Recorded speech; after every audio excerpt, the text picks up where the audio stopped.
સંગ્રહાલયમાં આવી ગયા છીએ. આની પછી આપણે હવે માછલી ઘર પછી સાપ ઘર એ બધું તમને બતાવું છું. જો અહીંયા મોર ને એ બધું છે. અહીંયા રસ્તામાં આપણાને મોર મળી ગયો. જુઓ તમે, મોર છે આગળ આગળ હાલ્યો જાય છે.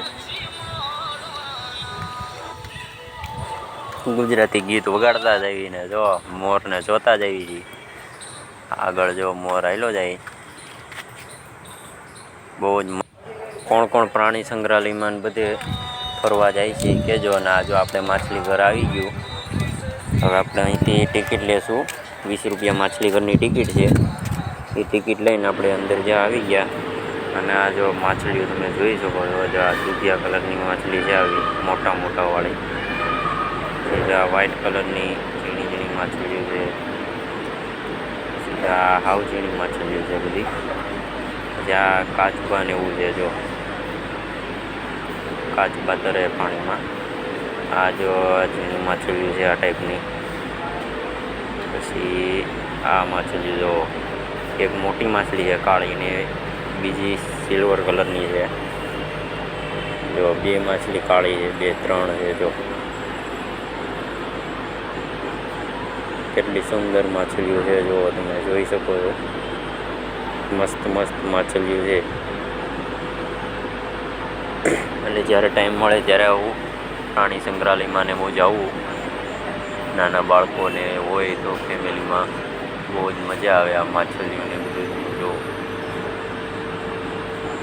જો બ્લેક ને પીળો કલર. જો બ્લેક એન્ડ પીળો બે કલરની માછલી છે. ડબલ કલરમાં સ્કેડ. જ્યાં એકદમ પીળી માછલી ઝીણી. જો પછી જ્યાં ચમકવાળી માછલી છે. આ જો બ્લેક માછલી બહુ જ મોટી. જો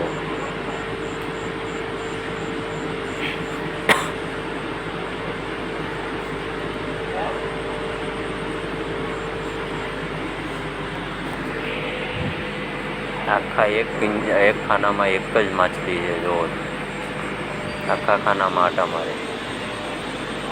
આ જો કાંટાવાળી માછલી છે. જો પાછળ કાંટા જેવું બધું. જો અલગ જ રીતની ફેન્સી.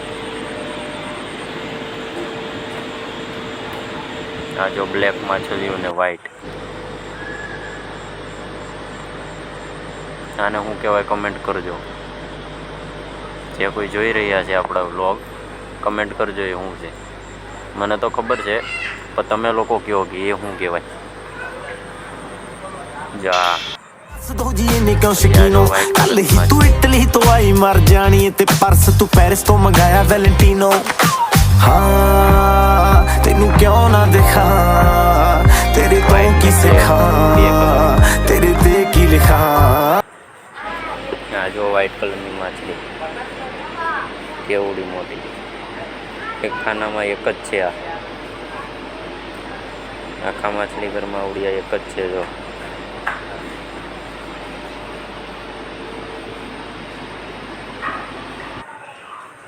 આ પછી લાલ કલરની ને છે. લાલ ને વ્હાઈટ.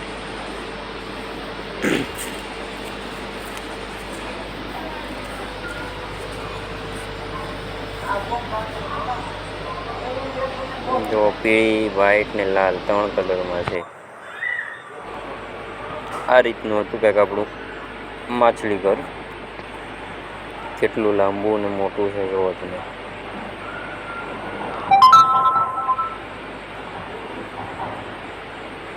સુંદર મજાની માછલીઓ છે આની અંદર.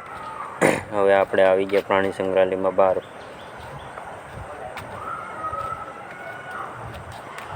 હવે આપણે આગળ જઈએ. જો તમે વાઘ છે. વાઘ જોઈ શકો છો. બે વાઘ છે. એક અંદરની બાજુ છે, એક આવડો અત્યારે દેખાતો હતો બારો. એટલે આપણે આનું શૂટિંગ લઈ લીધું છે ને. બાકી ખૂંખાર વાઘ છે એકદમ ખતરનાક.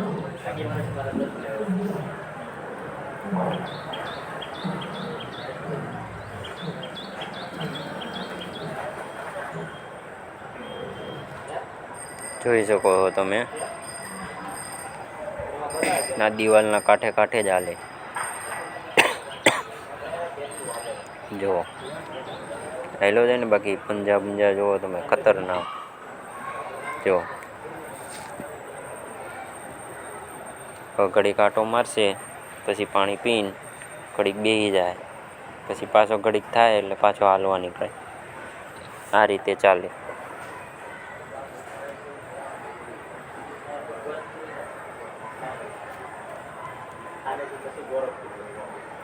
તો આમને બધું આટા મારે, ઝાડવાને ઊંઘે.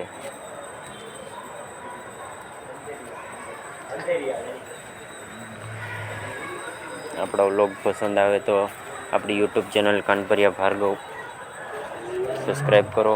ફેસબુક આઈડી છે ભાર્ગવ કાનપરિયા, ફોલો કરો. 5000 ફોલો એમાં કમ્પ્લીટ થઈ ગયા. યુટ્યુબ ચેનલમાં આપણે 2000 સબસ્ક્રાઈબ કમ્પ્લીટ થઈ ગઈ. ઇન્સ્ટાગ્રામ પેજમાં આપણે 3000 ફોલોવર કમ્પ્લીટ થઈ ગયા. ઇન્સ્ટાગ્રામ ચેનલ છે ક્યુટ સ્ટેટસ પોઈન્ટ, ફોલો કરી લેજો.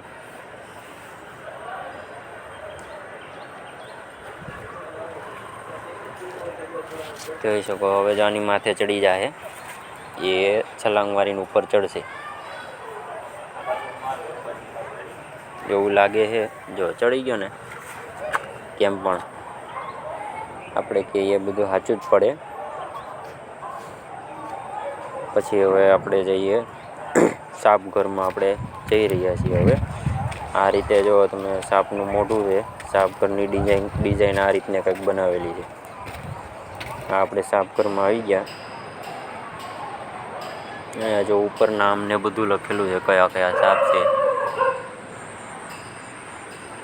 બધા ડેન્જર સાપ છે, બધા બિનઝેરી ઝેરી બધા સાપ છે. ત્યાં ઝાડવામાં છે. જો આ દિવાલમાં તમે જોઈ શકો છો, અહીંયા સાપ છે. જો આ નાગ, પછી આ અગજર છે.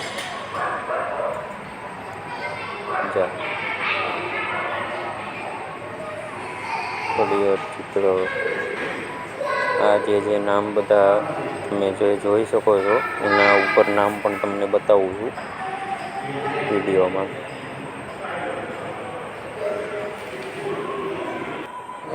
તો આ તો આખો ગોળ જલેબી જેવો થઈને અહીંયા ખૂણામાં બેઠો હોય અગિયાર, જે અહીંયા ઉપર છે તમે જોઈ શકો છો. પછી એક આ બાજુ છે, જે આ બાજુ તો છે એ આપણે જોયા રાખે શૂટિંગમાં. આ લોકો મારો વિડીયો ઉતારે છે, વાહ, એને તો મજા આવી ગઈ. આ સાપ માટે પાણીનો કુંડ ભરેલો છે.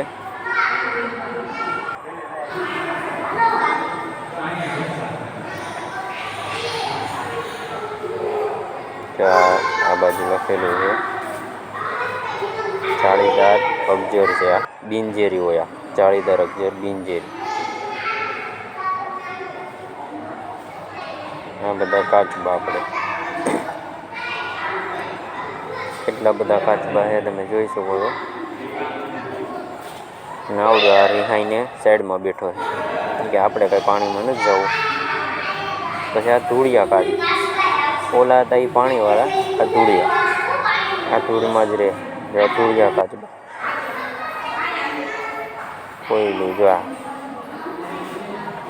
દેશી ભાષામાં ગણો તો આપણે ઉંદર આવડા મોટું. જુઓ ફૂલ મોટી સાઈઝનું ઉંદર.